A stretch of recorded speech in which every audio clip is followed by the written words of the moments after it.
Welcome to the Lovecars on the Grid podcast, your global motorsport roundup with me, Tiff Needell, and Paul Woodman. Hello, welcome to Lovecars on the Grid, where we look back at last weekend. Amazing entertainment at Zandvoort, a circuit I thought would be boring, turned out to be the most dramatic Grand Prix for a while.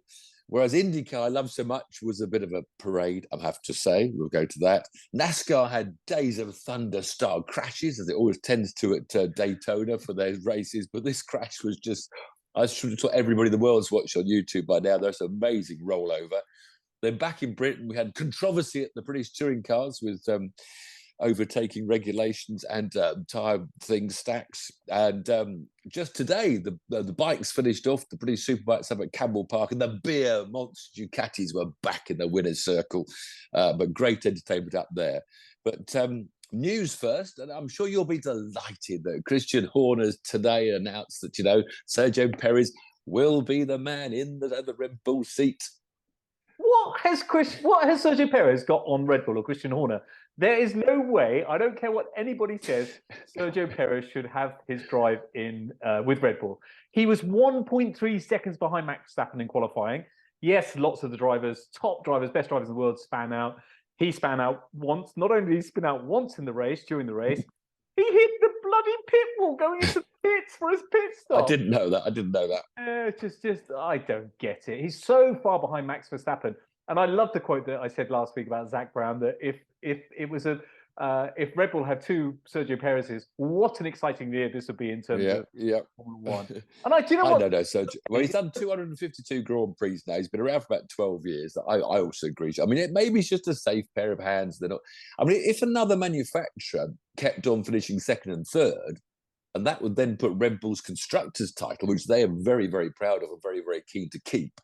So that is the risk if you keep him and one other manufacturer does dominate the rest of the podium next season. They could lose the manufacturer's title because Perez isn't up to the speed.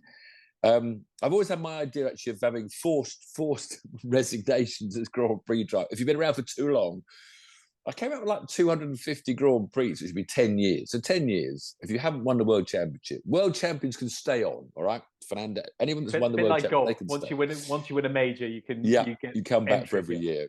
But yeah, some that are hanging around. And this announcement also, we had Haas, of course, announced last week that K-Mag and Hulkenberg, they're both lovely blokes. And they occasionally, come up with great entertainment. I confess, they've had some wonderful drives. Of course, K-Mag to Brazil last year on pole, and Hulkenberg's had some amazing qualifying.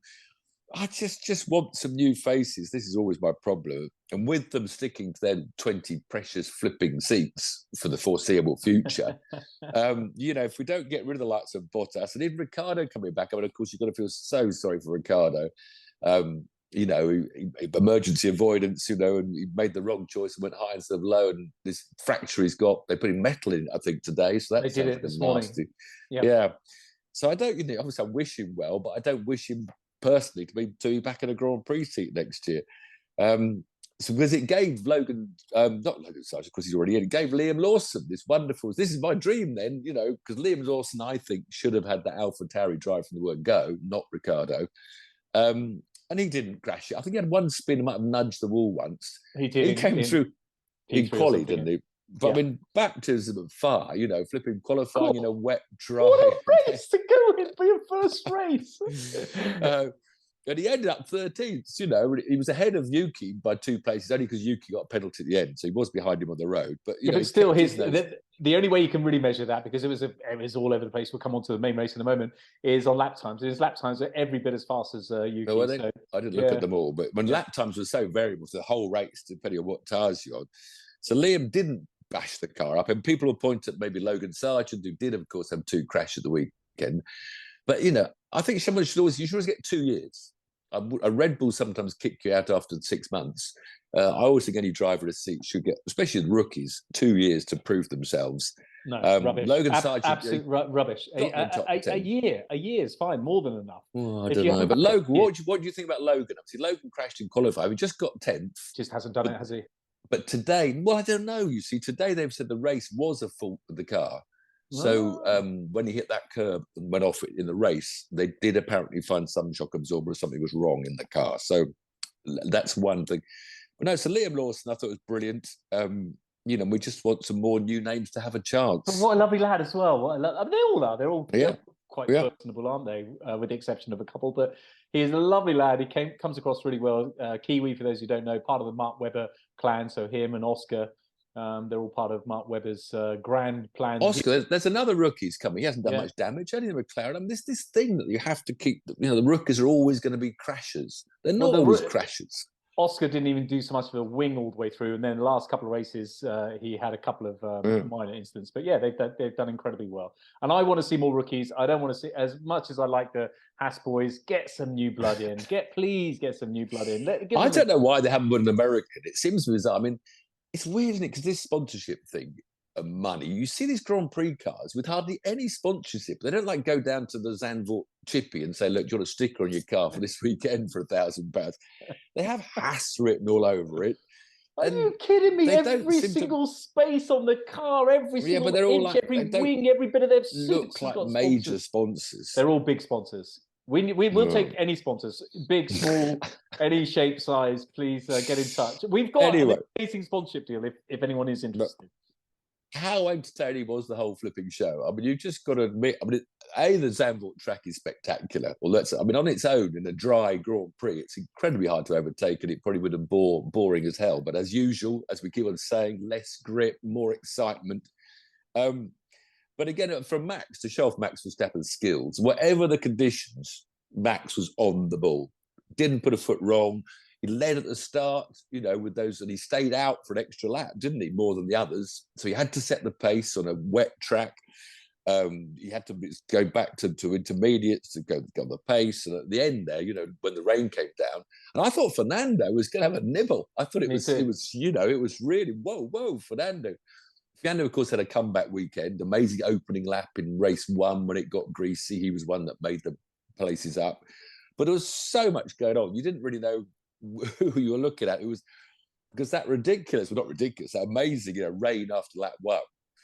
I think so many people's races were ruined by going in. I think 7 went straight in, 4 went in on lap 2, then 2 went in on lap 3, which was Lando and Lewis. And Lando at the end was saying, well, we just stayed out too long. Yeah, but you said that about races ruined. I thought that with Lewis. I'm a Lewis fan. He was P20, but he ended up finishing. And he fought through, but that's what I said. The whole race was people coming back from where they shouldn't be. That's what made it so exciting. Someone was from the backfield. See, I'm going to be controversial. So much overtaken. I don't know what our viewers and listeners think, but I'm going to be controversial. I thought the rain at the start and the end was so exciting, and I was wishing for rain, praying for rain. I thought the middle was boring as anything. I thought there was loads of cars in convoy. There wasn't much overtaking, but just on that circuit, when you get the cars nose to tail through the sweepers and it's a tight little go-kart track. It is a go-kart track. It's tiny. Those cars look huge, and you can see the actual undulation when you come out of some of the corners. You can see the cars. They're so much bigger than the actual dips in the road. It was quite something. You mentioned Max Verstappen, another incredible masterclass. Fed up of saying that, really.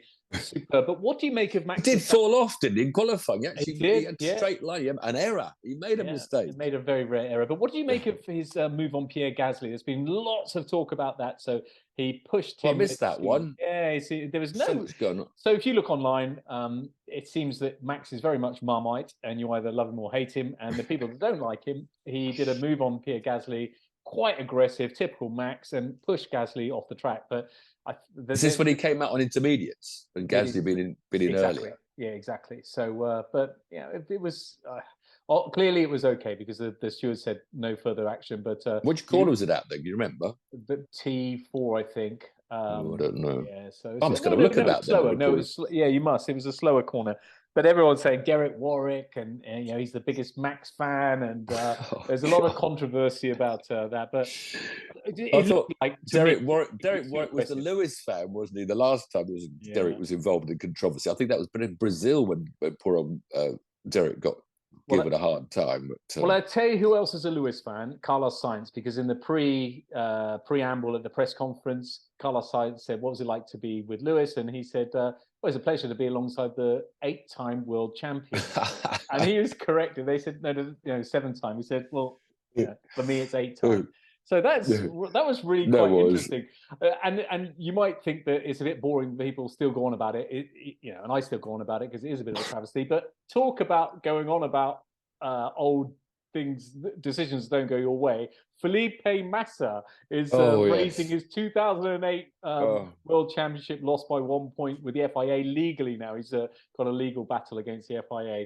My goodness. It's a shame. He should have been champion that year. It's a shame. He deserved it that year. Ferrari, because after the PK deliberate crash, the Ferrari mechanics messed up the pit stop. So, he could have got a lot more points in Singapore had that crash not have happened. Should have, could have, would have. It's. I know. I know he shouldn't. He shouldn't be complaining. But all I'm saying is on merit, he deserved to be champion that year, but it didn't happen for him. But he should be dropping it. There's so much. Talking about Lewis just a minute ago. That last few laps with Lewis chasing Carlos. Brilliant. Close quarters in the slippery rain. Early and then put a little bit of pressure on George and Lando going side by side for half a lap and then clashing and puncturing poor old George's thing. Alex Albon, a star all weekend, amazing qualifying, and then he was always in the mix, hanging in there with his very less competitive Williams. That's what I mean. There's so much. If you looked in the middle when you said it's got a bit quiet, but there's so many people out of position, pressing, pushing. I thought it was, in fact, I can't really remember what happened because so much happened, which makes a change. Well, is there any? Explain to me and people listening and watching. Is there any way that Alex Albon could come back, like the football transfers where they put a big bid in? Could he go back to Red Bull? Because him at Red Bull now, my goodness, he'd be giving Max a run for his money. Well, maybe not, because Max is quite exceptional. But Alex Albon had to be the driver of the day yesterday with him. He gets mentioned, for Ferrari and McLaren. If a bit of moving happens, if any of the superstars move on, I think everyone's got his eye on him. Pierre Gasly, Alpine had a wonderful comeback. I know Gasly got pushed off, as you said, a bit by Max, but he didn't seem to complain at all. He was delighted with his podium. Lots of good, happy stories. And I'll tell you what was good. The crowd at Zandvoort were the best crowd, the best in the world, without any question. Absolutely brilliant. Torrential rain, getting soaked. There's nothing worse. You're soaked through. And they were laughing and singing. They were getting the crowd going. I thought the crowd were brilliant. So hats off to you guys. And apparently 97% of people, because I was wondering why they're all drinking beer, 97% of people that went in the crowd got there with either train or bicycles. There was bikes parked in the car park, and there were cars by a country mile. Yeah. So that's brilliant. Why don't we do that at our big sporting events? Make it accessible, not for bikes necessarily, but for trains. Imagining a train going straight into Silverstone or something like that. It would make life so much easier, wouldn't it? You'd have to build a railway line. You'd have to build. Zandvoort does have a railway station right by the track already. You've heard of tunnels, you've heard of bridges, you've heard of viaducts. You can't just build a track. I think actually the Silverstone, the bypass on the A4 was built for Silverstone. But anyway. But you could, what's the bypass there by Silverstone? Yeah, even 40 something. But you could do what they do in Dubai and LA, where they have the viaduct sort of monorail above it, in the middle of it. There you go. Have you been having a drink at lunchtime? You're starting. I've been drinking coffee. HS2 to knock Hill. Let's make knock Hill exciting by making HS2. HS2. Don't get me started on that absolute red herring of a abysmal decision by the government. I've got a question for you. Why do we have 3 sets of different tires in Formula One? We've got slicks, we've got intermediates, and we've got wet weather tires. Why do we have wet weather tires in Formula One? Because, with the exception of they used them at the end of the race, didn't they? They were out on them. Ocon was the only person to go on full. No, they all came in and they were putting them on before he got red flag. Wasn't Max? Ocon was the only person to go on full. Yeah, but then the others came in when it really rained. I'm sure some were putting the blues on. Ocon, please correct us below, those of you that watched it. But I'm sure Ocon was the only person to put wet weather tires on. I think some came in. Then he was complaining because it's always going to be behind the safety car until the water disperses. Well, okay. When Perez came in, he got caught by the red flag. Wasn't he on blues? Didn't he come in for blues? No, intermediates. All right. Well, Ocon, I'm positive, was the only person on intermediates. What? And the other thing when you get a track like Zandvoort and that crowd, the fact that it is such a small area and that it's got those sand dunes and the grandstands they put up around everyone, that does help the atmosphere when you've got a short track. Oh, it's brilliant. Anyway, good entertainment for Zandvoort. They got away with the one. I still worry that track's not really a great one if it's as dry as a bone. Max, of course, we've got to say, he's won hat-trick at Zandvoort 3 times in a year, and he's gone on to equal. And he's gone on to equal. Isn't that all of them? Isn't that all of them? When did Zandvoort first open, the new Zandvoort? I think the year before. You think someone else has won at the new Zandvoort? I don't know. We'll have to find out. But and of course, he's equaled Sebastian Vettel's record of 9 Grand Prix wins in a row. He's going to rewrite. Zandvoort was the only chance we had, I think, of somebody stopping that, and that was a very little chance, and it didn't happen. So what's next? But even the Formula 2 was equally dramatic. The sprint race only lasted about 3 laps. Qualifying was all put off and everything else. And then there was a huge crash again, spray in the rain. Someone got punted sideways on that really quick approach to the big corner over the back. So the rain came heavier. They didn't restart sprint race. The main race, they all started on slicks on a really greasy track. And of course, they have no tyre warmers, and nor should there be. But Jack Doohan, who's been winning a lot recently, coming back up the championship, he spun in the bank corner, approaching the start, because it was a safety car start, as they tend to do nowadays. And obviously, when the front pack went, and when he went, he spun up, and he actually spun before he got to the start line. Then down in turn 1, championship leader Vesti, he spun on his own. And then poor Ollie Behrman, who was running 4th, he got taken out by someone locking up and punting. This is all at turn 1.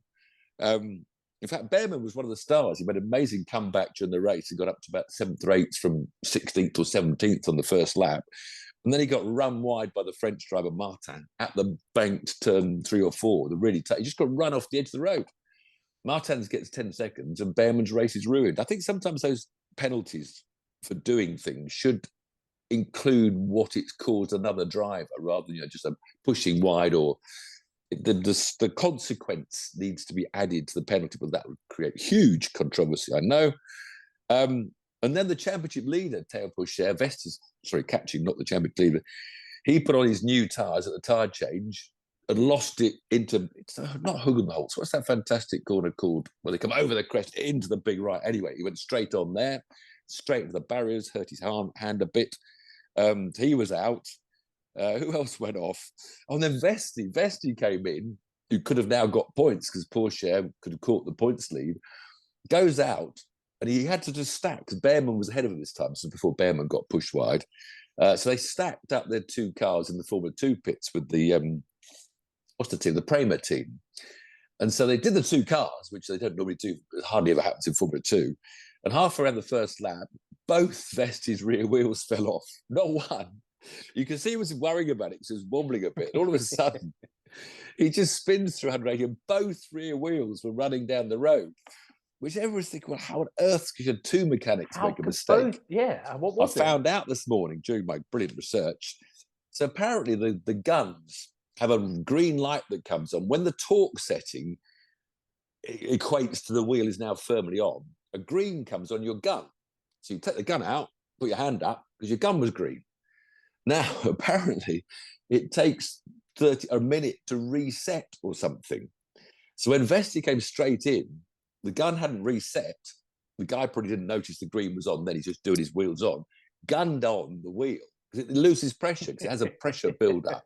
The gun is still green from being Behrman's torque setting. So they said, we're all on. But apparently the pressure hadn't rebuilt sufficiently. So the reading was from the previous, and so he didn't have any pressure. And then through it all, the moral of the story is make sure you torque your nuts. Poor old Vesti, he could have caught up. So anyway, all that drama. Clement Novalak came through from 13th on the grid. All these other people were flying off left, right and centre and had his first win. Hang on a minute, can I just go back a bit? Because am I getting confused? Because it's not unusual for me to get confused about motorsport, but didn't we have a sprint race before that was called off on the Saturday morning, that was called off after Formula 2, I told you, it was a big crash. Yeah.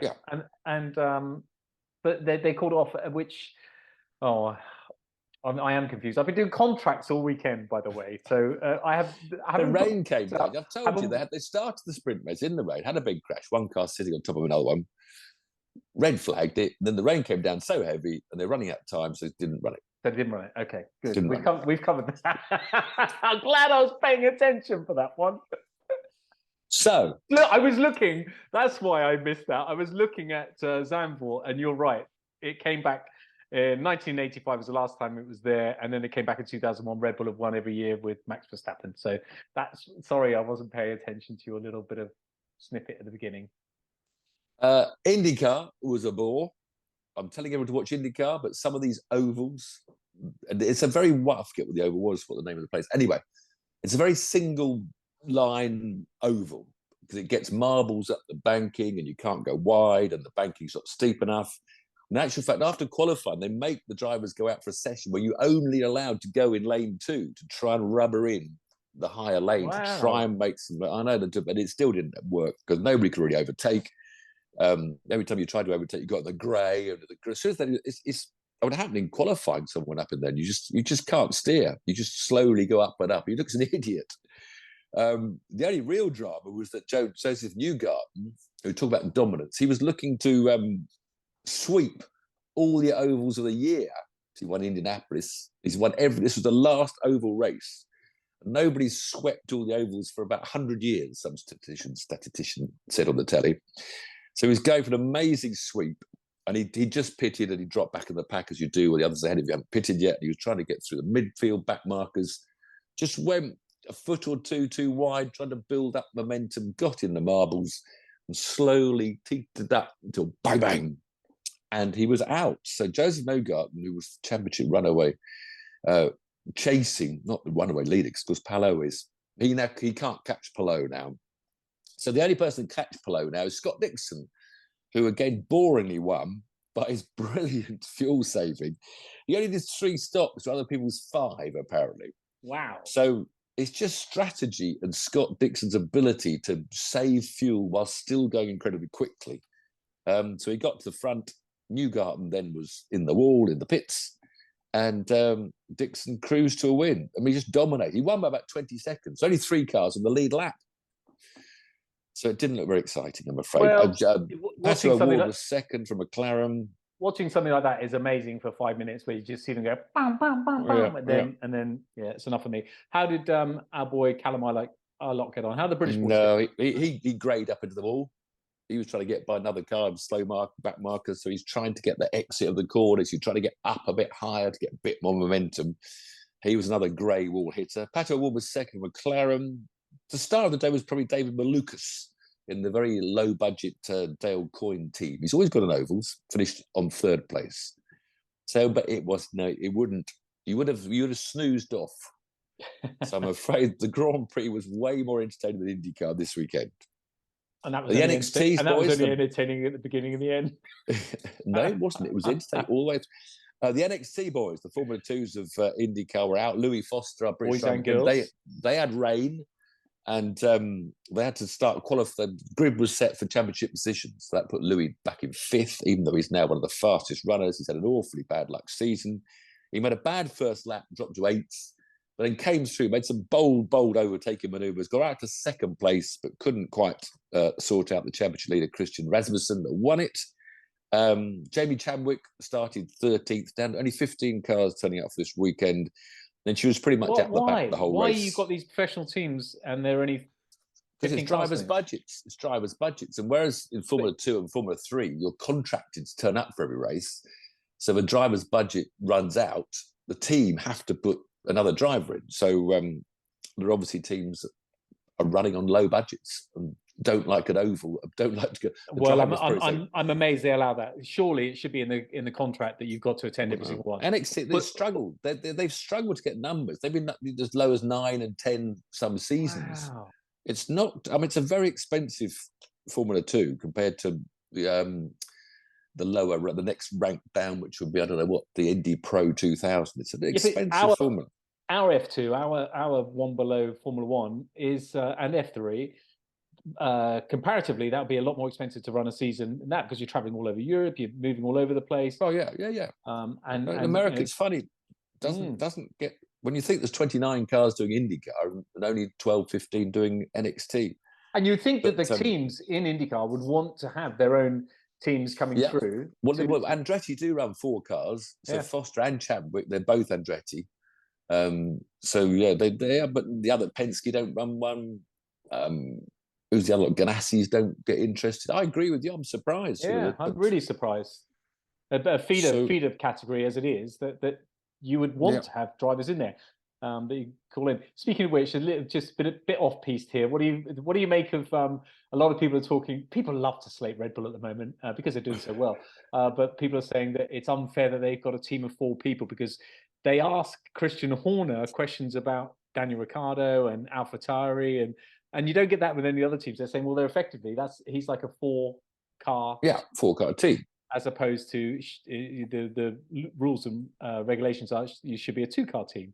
But what do you make of that, Mr. Nadell? Oh, I'm all for 4-car teams. That's why I thought Haas would put a Ferrari Academy driver in, because that used to be the deal. Haas, because they had a Ferrari engine, had to have a Ferrari Academy driver. No, not anymore. So, okay, where are we going next? We're going to BTCC? NASCAR. So America, quickly NASCAR. Well, IndyCar was a bit of a bore. NASCAR went to Daytona, and Daytona is never a bore. It is a bore, to be honest, at times. You sit there watching it. They're doing 200 miles an hour, but they're always edging. And if you're listening to the drivers and the spotters, it's exciting, even when there's nothing happening that visible. I did see another punch up, NASCAR. I missed that. When was that? The car park. Guy with the... He wears the typical American. No disrespect to anyone that might wear these, but he wears those mirrored coloured sunglasses. Sort of Oakley wrapped round. Who? You can't just come up with this story. Was it 2 drivers? Yeah, a couple of drivers from the cup teams, from the main or the secondary division or the third division. Big punch up in the car park, and when was that? I'll find out. It's just trawling. Anyway, back to the race itself. It had the biggest crash I think everyone's ever seen on YouTube. This Ryan Preece, it looked like he lost control. He didn't actually get tapped, but anyway, he then tapped another car. And the slow-mo of that barrel roll, if you've seen it on Twitter, it's spinning up this way and it's rolling 5 times in midair, and unbelievable crash. Have you ever had a roller like that? Not like that, but have you ever rolled? I've been over just once. Yeah, I've been over a once over a couple of times. Yeah.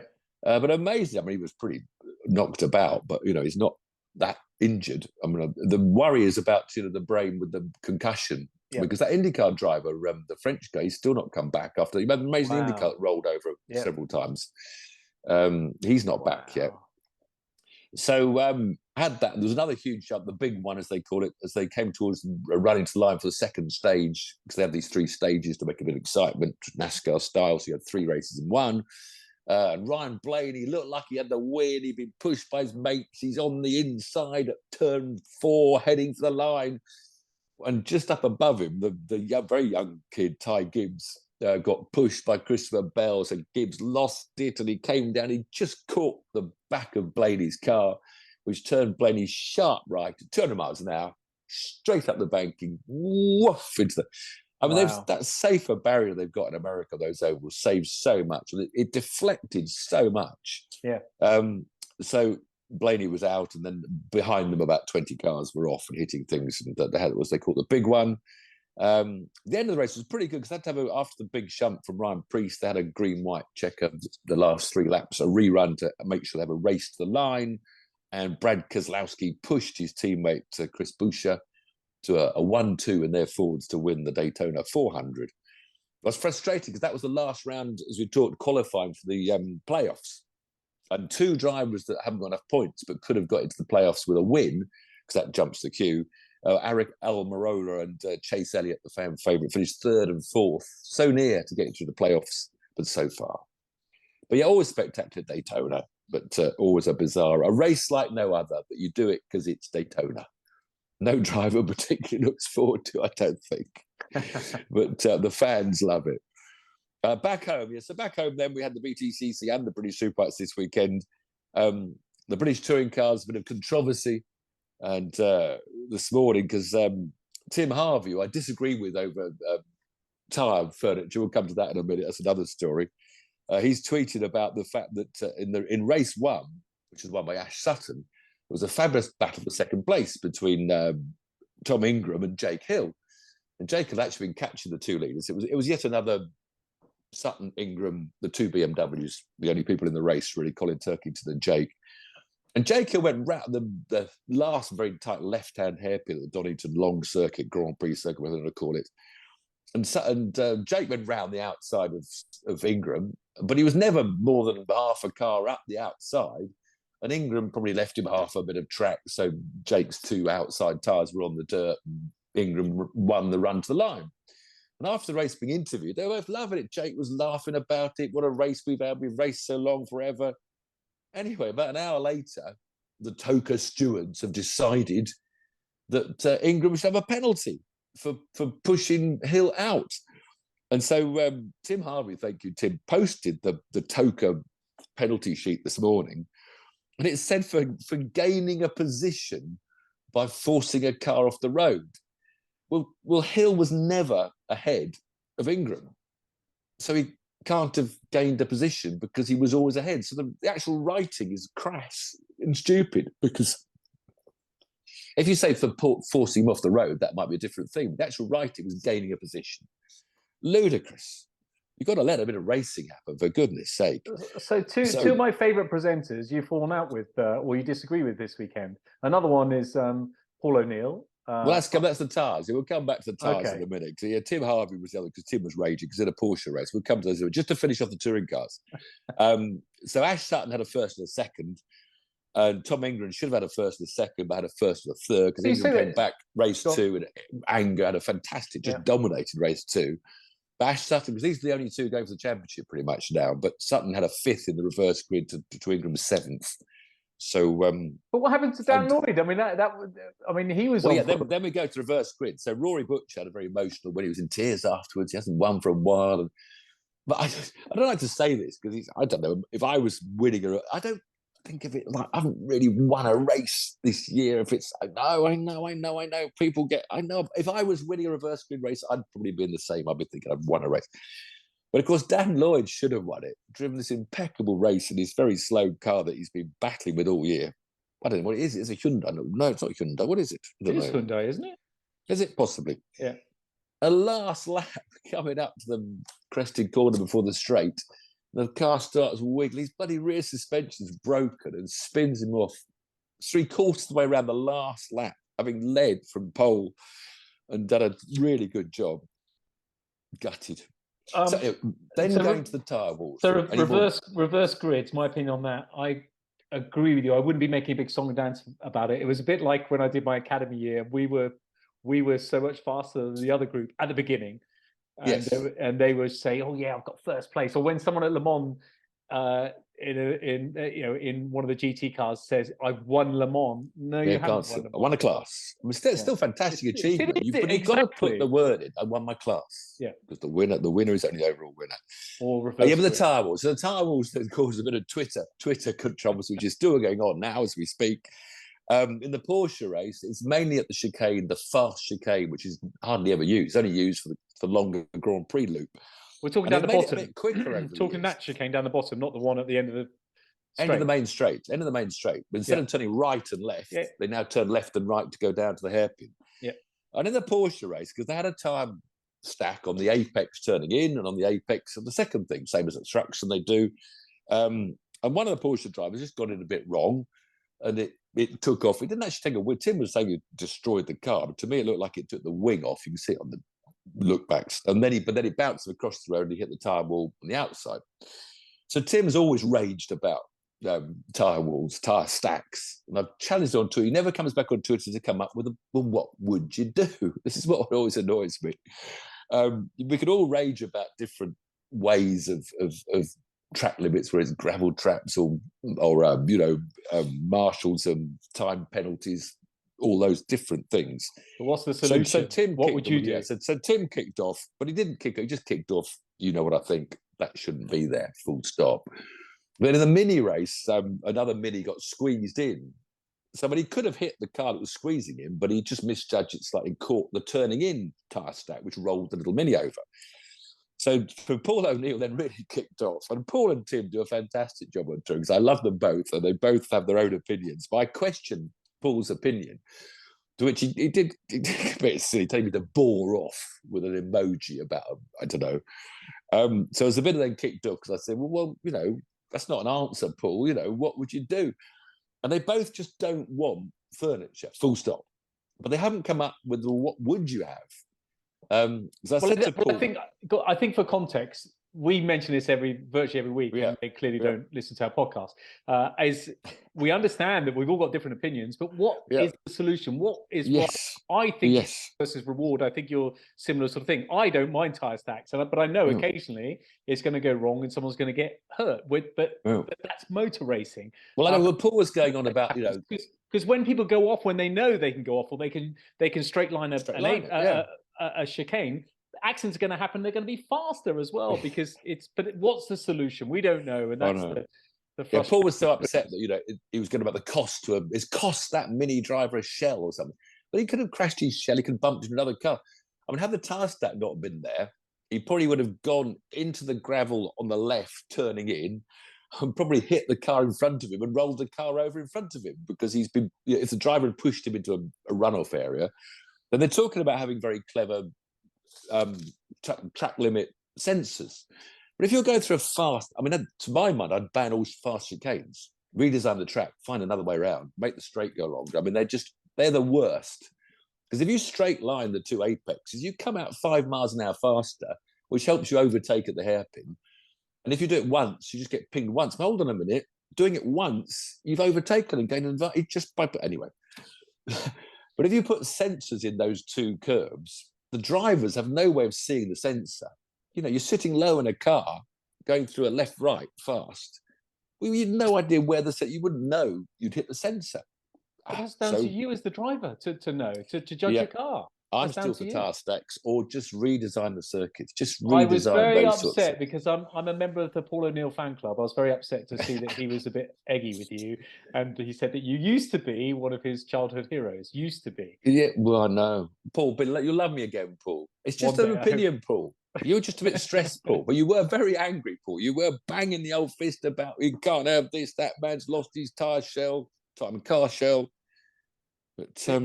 we've as I just said, we mention this all the time. What is the solution? What would you do? In Jerez, they put in some massive curbs this weekend. Massive. I don't know what that was all about. But going back to the tire sets just quickly, because if you really want to know the old dinosaur Tiff. So I raced my first 6 years in Formula Ford. The Thruxton chicane had an Armco barrier around the entire inside of the right left. Not a tire stack that moved.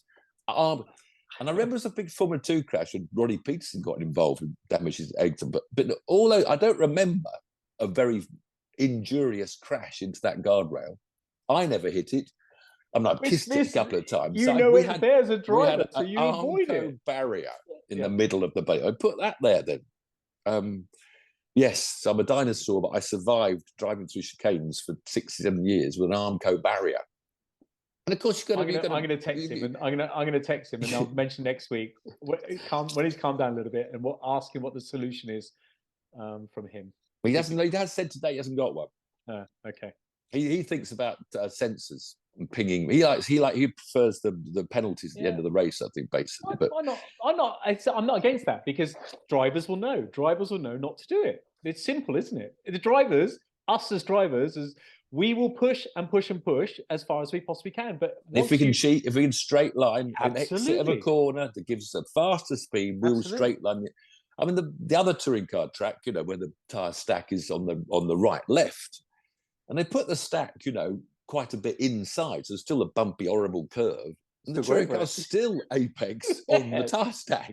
We used to apex that with put the tyre stack down more, and they'll then just straight line the exit. Well, okay, let's take the chicane out and just make it a straight tarmac over it all.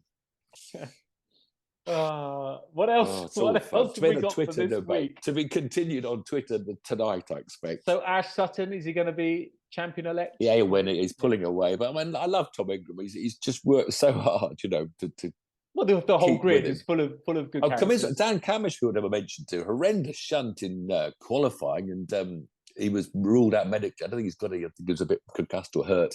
went in backwards at the top of the hill, and when the brakes failed, a scary brake failure because the pedal went solid, but nothing slowed it down. I think the rears were working, but not the fronts. But woof. So yeah. Thoughts were down in the touch wood. That's never happened to me. Horrible feeling. I can imagine. British Superbikes, Tiff, because we're today. Just finished watching today. I've been coming from gardening in my gardening shirt from around the corner to watch the last Superbike round. And then the beer monster Ducatis that was so useless at Thruxton were back on form round Campbell Park. And just watching the bikes around Campbell Park leaping over the crest. But Glenn Irwin, who was second in the championship, his teammate's been the one dominating Tommy Bridewell, but Bridewell was off the pace, and it was Irwin that was on pole and won the first race. I love the fact they had the second race, the grids on fastest laps. And a bit like at Thruxton when O'Halloran was way back in the pack and had to come through the pack to win races 2, through the pack to win race 3. Well, Irwin had to do that. He was 8th on the grid, I think, had to come through the pack to come win the second race. But Tommy Bridewell, meanwhile, was slowly changing the settings on his Ducati from one setting to another, and eventually came through and overtook Glenn Irwin in the third race to take a win. And the championship is so tight between those two now, but wonderfully entertaining. Leon Haslam had a brilliant weekend. He did a lot of leading. He had a 4th and a 3rd in the last race. My new hero, my Honda hero that I gave the pole position, the Omologato, I think I pronounced the Omologato wrongly, by the way, last week, award, Charlie Nesbitt. He had an awful... He won't like the mountain ever mentioned because he dropped it on the bottom of the mountain in qualifying. That he hit the tyre wall, so did the bike. And the bike went over the tyre wall and landed on the pit exit road when you go up into the paddock.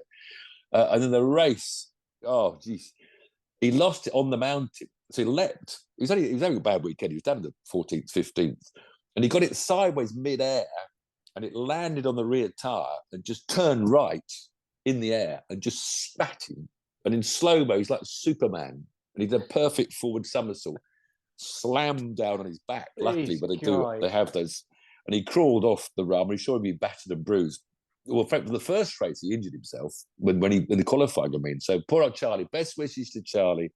Well done, beer monster Ducatis. Well done, and well done also the whole field of people going down in crashes in the support races. I'm a Fay Ho Racing fan. And I want maybe Fay would like to sponsor. I love the colours. Can you imagine a catering done in those Fay Ho colours? That'd be amazing. And speaking of, can we sponsor the podcast first to get some bit of income? Not your catering. First things first. How do you pronounce the watch brand? I'm so sorry, Shami. Omologato. So Shami wrote on the weekend on Twitter, which I thought was a lovely little bit of trivia. Tarzan Corner at Zandvoort is named after a local potato farmer who refused to sell his land to make Zandvoort. He refused to sell his land to Zandvoort to make the track bigger unless they name the corner after him. So Tarzan and Corner. And they were calling it Turn 1 at the weekend. They were calling it Turn 1. No. And did you see our cameraman sent us a little tweet? Yeah, he was up there. What's the name? I've forgotten your name again. Love. He said, Richard. Here I am. He was pretty much up in the black clouds at Turn 1 on his crane. Richard from Taunton. Funny tip, I was going to send you a text message over the weekend I took a picture of him. This is, for those of you watching, I took a picture of our cameraman friend up on that crane up there. Yeah. Crazy. So he spends like 5 hours up there. He'll go up there for the on Turn 1. The rain. Do they bring him down when the thunderstorm's going? I don't know. I hope so. Next weekend then. Amazing. Yeah, Superbikes win. Amazing. Everything entertaining except for an Indycar this weekend. It pains me to say. And this weekend, Indycar go to another track that doesn't always Portland. It produces a crash at the first corner, a horrible chicane at the first corner, which always tends to cause first lap accidents. Otherwise, it doesn't give itself to much overtaking at all. So both the IndyCar and the NXT are at Portland. But of course, Formula 1, Formula 2, and the final round of Formula 3 go to Monza. Monza, again, usually puts a lot of excitement, mainly due to a stupid first corner chicane, which I never like, but there we go. That's what it is. 2 baptisms of fire for Liam Lawson. My goodness, one of the fastest tracks. When you see those Porsches and stuff, half of them just ignore the first chicane, half use it. How they work out who's supposed to slot back where, I never understand. MotoGP, Catalonian Grand Prix, Barcelona, so that's going to be wonderful entertainment, of course. And the NASCARs begin their playoffs somewhere, which I haven't written down. I've got it in this book. And if you happen to be in the UK and you want a fantastic day out, Saturday and Sunday is Caterham Racing up in Donington, but it's not just any Caterham Racing, it's the 50-year anniversary. It's a big Caterham festival, so there's going to be hundreds of Caterhams and lots of... Should have mentioned the Silverstone Classic last weekend. Didn't preview it, should have mentioned it. Just amazing amount of racing. Why didn't you go? Why weren't you there? I was doing charitable passenger rides around the Croft Circuit, the BMW M2, loaned to me by an owner. And I had a wonderful time with wonderful people from great cause. Who supplied the tyres? A Pirelli. Thank you very much, Pirelli. Good. Lovely tyres. Thanks as always after. Well, I'm happy to plug Pirelli as much as you want. I'm a Bridgestone man because they gave me my tyres. But Pirelli, lovely as well. They're black and they're round. So see you next. I'll go and see how the Twitter's going. Now get this up at 7:00, and we'll see how we can get Paul O'Neill on. Next week, Paul. Harbour, you're very welcome. Bore off, Paul. Just bore off. That's all I can say about you. Bore off.